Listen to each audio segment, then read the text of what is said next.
Ni kweli kama nilivyotoa taarifa tarehe 4 Aprili 2026,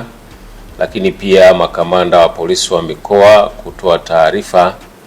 za hayo matukio ambayo Watanzania tunapaswa kuyaacha kwa sababu ya madhara ambayo yameshasababisha kwa Watanzania wenzetu, lakini pia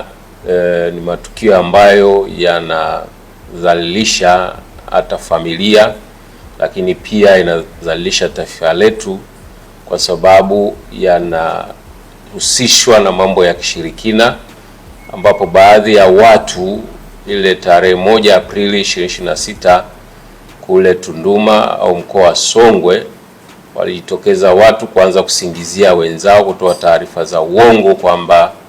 ameshikwa bega na baadaye sehemu zao za siri zikatoweka, na kwa sababu hiyo ilipelekea baadhi ya watu kushambuliwa na watu ambao waliongozwa na mihemko bila tafakari ya kina kwamba inawezekanaje mtu akushike bega alafu sehemu zako za siri zitoweke.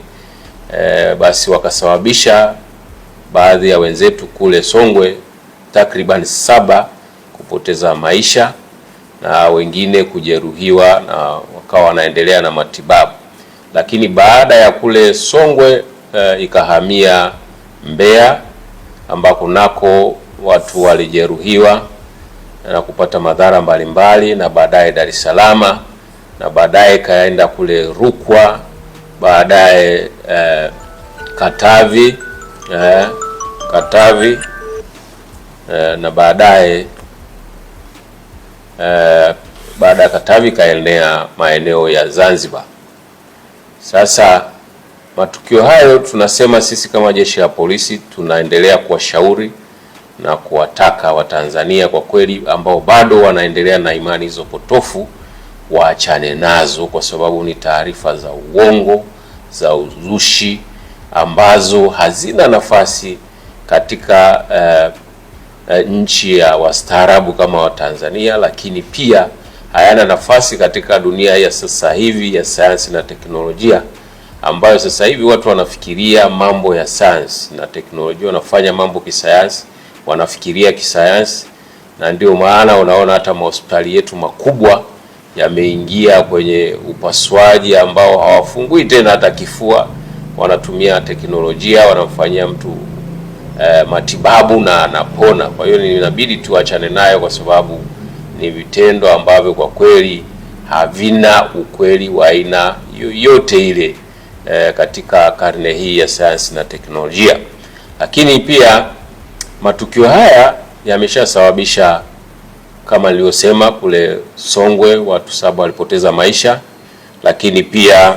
mkoani Rukwa mtu mmoja alipoteza maisha, kule Katavi 2, lakini pia kaskazini Pemba nako alipoteza maisha mtu mmoja, lakini pia majeruhi jumla 39 wamepata majeraha, ingawaje na wengine walishambuliwa, lakini ikawa ni majeraha madogo, lakini wakawa wamenusurika. Kwa hiyo unaweza ukaona kwamba vitendo hivi ambavyo ni vya uongo, vya uzushi, vya kujenga chuki havina maelezo ya kisayansi, kwa sababu wote ambao walizusha huo uzushi walivyoenda pelekwa kwa wataalamu, kwa maana madaktari walivyowakagua kitaalamu, waliona kwamba watu wao hawana dosari ya aina yoyote na sehemu zao zipo kama kawaida. Kwa hiyo naweza kuona kwamba zilikuwa ni uvumi, uzushi, na ukawa unaenezwa na mitandao ya kijamii na baadhi hata ya watu ambao wanatengeneza maudhui ya kuchekesha wakawa wanaigiza kutengeneza taharuki kama hizo, kutengeneza maudhui ambayo wamesambaza kwa watu, na kutokana na hiyo wamesababisha, kwa sababu wao wametengeneza na wakapeleka, kwa sababu wanaaminika kwenye vichekesho vyao, wamesababisha baadhi ya watu kuendelea kushambuliwa kwa sababu hiyo. Na ndio maana sisi jeshi la polisi tunataka hata na hiyo waache hiyo tabia ya kutumia vitu ambavyo vinasababisha madhara kwa binadamu, hata kupoteza vifo kama hawa 11 ambao wamepoteza maisha yao kwa sababu ya uzushi huo, ya uvumi, lakini wamepoteza maisha, lakini pia watu walikuwa wanawategemea. Kwa hiyo ni vizuri wakaacha hivi vitendo. Lakini pia jeshi la polisi pamoja na kuendelea kutoa elimu na kushirikiana na wadau wengine, lakini tuliamua kuchukua sheria kama inavyoelekeza, na jumla ya watuhumiwa 228 walikamatwa Tanzania nzima, na wengine walishafikishwa mahakamani, na 56 kati yao walipewa vifungo au walipatikana na hatia kwamba walisema uongo, walizusha uongo, na wenzao wakashambuliwa, wamefungwa kuanzia vifungo vya miezi 6. Lakini wengine bado kesi zao zinaendelea mahakamani, lakini wengine wanaendelea kukimbia, wengine wamehama biashara zao, wamehama makazi yao, wamekimbia familia zao kwa sababu ya kuendekeza upotoshaji huu ya kuamini mambo ya kishirikina na kadhalika. Kwa hiyo tuendelee kutoa wito, au jeshi la polisi linaendelea kutoa wito kwa Tanzania, tupuuze vitendo kama hivi ambavyo vinatuletea maafa kwa ndugu zetu na tuletea madhara kwa binadamu wenzetu. Tuachane nayo kwa sababu hayana ukweli yoyote, hayana maelezo yoyote ya kisayansi, na wala hayana udhibitisho wa aina yoyote ile. Lakini tuendelee kuomba wadau mbalimbali waendelee kutusaidia kutoa elimu, hususani tukianzia hata viongozi wa serikali za mitaa waitishe vikao kwenye mitaa yao, kwenye vitongoji vyao, vijiji vyao, wakae wakishirikiana na polisi kata wetu, wahakikishe kwamba wanaendelea kutoa elimu, kuhakikisha kwamba vitendo kama hivi vinakoma. Na tunashukuru Mungu kwamba siku 2-3 hizi havijatokea vitendo kama hivyo, na hii inaonyesha kwamba Watanzania wanaendelea kuelewa kwamba hivi vitu ni vya uzushi, vya uongo na kadhalika. Lakini mbali na viongozi wa serikali za mitaa, pia tunaomba wazee wa kimila, pia viongozi wa dini, hasa hawa kwa kweli kwa kazi kubwa ambayo wanafanya, wamefanya maeneo mbalimbali kwa miaka mingi, nao tunaomba basi watushirikiane kutoa elimu kwa watu. Na hata vitabu vya dini zote vinakataza kukumbatia, kuamini vitu vya mambo ya kishirikina ambayo hayana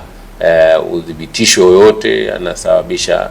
madhara kwa watu. Na ndio tuseme kwenye vitabu, ndio maana Mwenyezi Mungu alivikataza, kwa sababu alijua kwamba havina ukweli wowote ule. Kwa sababu kama mtu angeweza kashika mtu bega alafu eti sehemu za siri zikatoka, kwa nini asiende akanyosha mkono kwenye shamba ambalo halijapaliliwa, basi lote likapaliliwa kwa miujiza ya huo ushirikina? Kwa hiyo watu waone kwamba hivi ni vitu vya uongo. Basi nirudie tena kwamba Watanzania ni vizuri tukaondokana na upotoshaji huu, tukaondokana na imani za kishirikina, lakini pia tukaondokana na hii aibu ya kusema kwamba eti mtu amekushika bega sehemu za siri zikatoweka. Basi kama ana uwezo wa kushike, basi na mapesa yajae mfukoni, tujue kwamba wana miujiza aina hiyo au wana uwezo wa aina hiyo. Kwa nini? Lazima tujiulize, ni kwa nini watu wanaenda kwenye mambo mabaya tu, kwamba watu wana uwezo tu wa kufanya mabaya? Kwa nini hawana uwezo wa kufanya mazuri? Ningefikiria hata kama basi ana uwezo, hata watoto wao ambao wako mashuleni wakifika kipindi cha mtihani waambie wakae tu, wasiandike, akae tu, alafu mtihani wake ujiandike kwenye karatasi awasilishe, kitu ambacho hakiwezekani, hakina nani yoyote, udhibitisho yote wa kisayansi. Tuyaache, na kila familia ikemee, ielimishane kwamba vitendo hivyo sio kweli, vitendo vya kishirikina vimepitwa na wakati. Dunia inatucheka kwa kumbatia vitu ambavyo vimepitwa na wakati.